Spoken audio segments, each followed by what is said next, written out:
Gente, é uma questão realmente que desperta gatilho em muitas pessoas, mas um assunto que tem sim que ser abordado.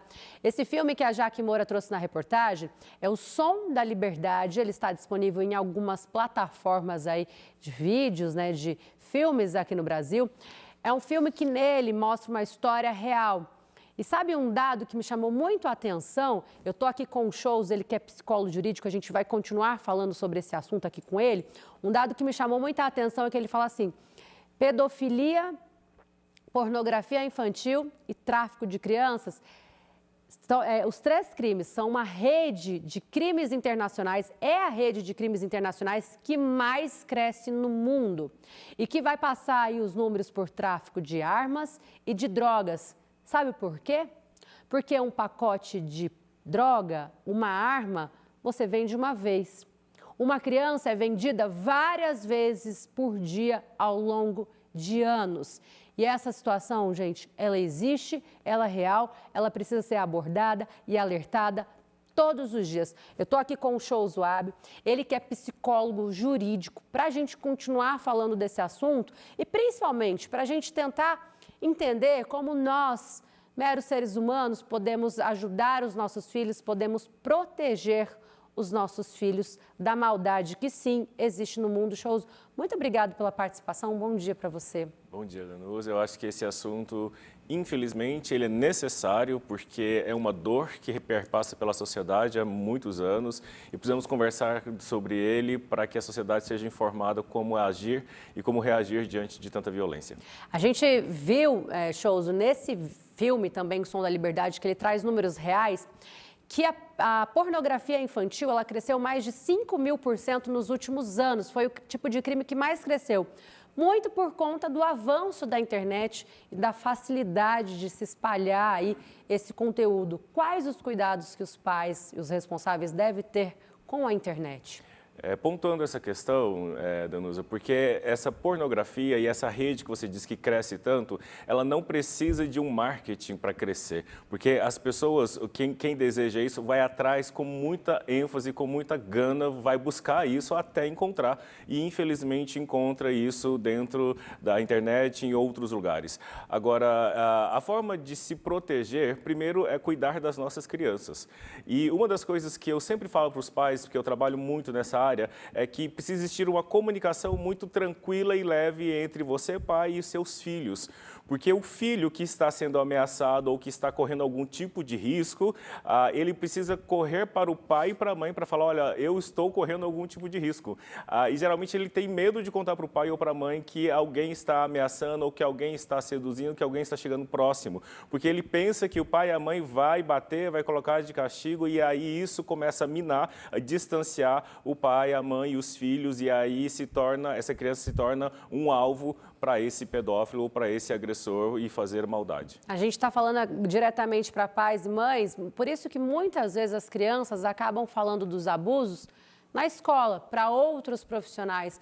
Então tem que ter esse acolhimento do pai e da mãe, mas profissionais que trabalham com crianças também podem fazer esse papel? Sem sombra de dúvida, é uma necessidade, é uma realidade e nós estamos falando aí de uma capacitação que tem que vir para os profissionais, professores que recebem e estão com essas crianças boa parte do dia e os professores, a educação de um modo geral, ainda está conversando de uma maneira muito lenta sobre como lidar com crianças que trazem esse tipo de situação. E às vezes essa denúncia ela não é dita tão verbalmente, mas é através de mudança de comportamento. Então, uma criança que é espoleta, que brinca, que é bagunceira, de repente ela começa a ficar calada, de repente ela começa a ficar mais chorosa, de repente ela começa a aparecer com algumas marcas físicas no seu corpo. E ela não vai falar, olha, eu estou sendo abusada, mas é o professor que às vezes vai notar, é algum coleguinha que vai notar essa mudança. E isso, então, é um alerta para que nós, adultos que estamos próximos a essas crianças, ou profissionais, psicólogos ou alguém que está próximo, professor de natação, de vôlei, de futebol, que está próximo a essa criança, perceber que algo mudou. Então, é uma percepção lenta, sutil, que precisamos aprender e entender. Sabe, Shows, eu assisti esse filme O Som da Liberdade e eu propus essa pauta aqui na TV Brasil Central para a gente discutir esse assunto, porque quando a gente fala de tráfico de pessoas, de tráfico de crianças, parece que é um crime que não existe, que só existe na televisão, nos filmes, parece que não é um crime muito comentado no dia a dia e ele existe, viu? Eu tenho aqui dados da Agência Assinado do ano passado, de 2023. As mulheres e as meninas são a maioria das vítimas de tráfico de pessoas para fins de exploração sexual. Nos últimos 10 anos, 96% das vítimas desse crime em ações penais com decisão em segunda instância na Justiça Federal do Brasil eram mulheres, então não só crianças, mas também mulheres. Quase todas as vítimas brasileiras foram levadas, 98% dessas vítimas foram levadas para o exterior, ou pelo menos teve aí uma tentativa de enviá-las para o exterior, para a prática de prostituição. Exterior esse, a maioria do destino ali em países da Europa. Souzo, por que crianças, mulheres e crianças são aí mais vulneráveis? Por que eles são mais, são o foco desse tipo de crime? Felizmente porque são pessoas que têm mais dificuldade de pedir ajuda. E um dos problemas, Danusa, que nós estamos falando aí é porque existe uma estatística de que a dificuldade de pedir ajuda e de quando pede ajuda, a não credibilidade. Muita gente vai falar, não, é invenção. E mesmo quando uma mulher adulta fala, estou sendo assediada ou fui assediada, nem todo mundo vai acreditar, vão achar que ela está inventando. Então, é uma problemática muito grande. Tem um estudo científico que mostra que as mulheres, para chegar na delegacia e pedir ajuda, ela já pediu ajuda em 2 outros lugares, que foi primeiro na casa, segundo, foi em alguma instituição religiosa, ela denunciou, olha, estou sendo agredida, estou sendo violentada, e infelizmente nesses lugares ela não encontrou ajuda, e aí ela foi para a delegacia pedir ajuda. Só que esse estudo também fala que às vezes essa mulher não consegue chegar na delegacia porque ela morre antes, ou porque depois que ela chegou na delegacia, aí sim que ela morreu, porque aí o agressor veio e a matou. Então é muito difícil chegar nesse lugar. E aí estamos falando de uma mulher adulta, e uma criança que não consegue pedir ajuda nem em casa, nem numa igreja ou nem em uma delegacia. Então, aí, por isso que existe o ECA, Estatuto da Criança e Adolescente, que fala que a responsabilidade dos adultos, de profissionais, quando percebe que uma criança está sofrendo algum tipo de violência, fazer essa denúncia, e aí nós temos que saber que existe o Disque 100, que é uma denúncia anônima que você pode fazer. Então, se você está vendo um vizinho seu, alguma criança que está passando por essa situação, você, profissional da área da saúde, que recebe no seu consultório, que recebe na instituição que você trabalha, uma criança que está recebendo, você supostamente acredita que ela está sendo violentada, você tem a obrigação de fazer essa denúncia. Existem as delegacias que podem ser feitas, o CRAS, o CREAS e outras instituições de saúde que também podem ser feitas essas denúncias. E aí isso pode sim ser uma rede de apoio para que crianças e adolescentes sejam ajudadas e protegidas. Muitas vezes quem comete o crime é quem deveria também cuidar desses nossos tesouros, né? Mas isso é a minoria de pais responsáveis. A maioria quer proteger. Existe algo que possa ser feito? Hoje em dia eu vejo a questão de sexualização de crianças, a exposição de crianças na internet. Às vezes a criança está tomando um banhozinho, o pai e a mãe postam um vídeo ali de alguma forma. Existe alguma orientação em relação a isso? Existe sim, Danusa, porque existe sim a questão de que às vezes o pai ou a mãe, sem querer, acaba colocando na foto de uma criança tomando banho ou numa situação mais íntima na internet, mas existe aqueles, por exemplo, as dancinhas do TikTok, essas vai viralizar uma dancinha onde a criança já está bem numa situação muito exposta. Que a maioria não é para criança, né? Não são letras infantis, né? Exatamente. Então, já existem realmente críticas sobre isso, até que ponto, e aí a criança faz isso com o consentimento do pai, às vezes é o próprio pai que está filmando. E aí ali é uma incitação, né? E ali é um estímulo para aquele agressor olhar para aquilo, e a própria mulher adulta reclama que às vezes ela posta um vídeo dela e tem vários tipos de assédio que ela recebe. Imagina uma criança que quando é autorizada ou ela vive nesse lugar.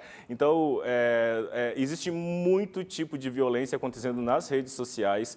E eu sempre falo para os pais que criança não pode ter senha. A senha tem que ser dos pais, porque são os pais que têm que ir lá verificar toda a conversa, todo tipo de conversa que elas estão tendo, e eles que vão ter que selecionar, porque são os pais que têm que responder isso, porque os filhos têm que ser protegidos. Então, esse monitoramento, e aí precisa existir essa disposição dos pais e dessas autoridades, realmente, para cuidar de todo esse movimento. E quais os danos que uma criança, um adolescente que é abusado, quais os danos essa criança sofre e como isso pode ser superado ao longo da infância, da vida adulta?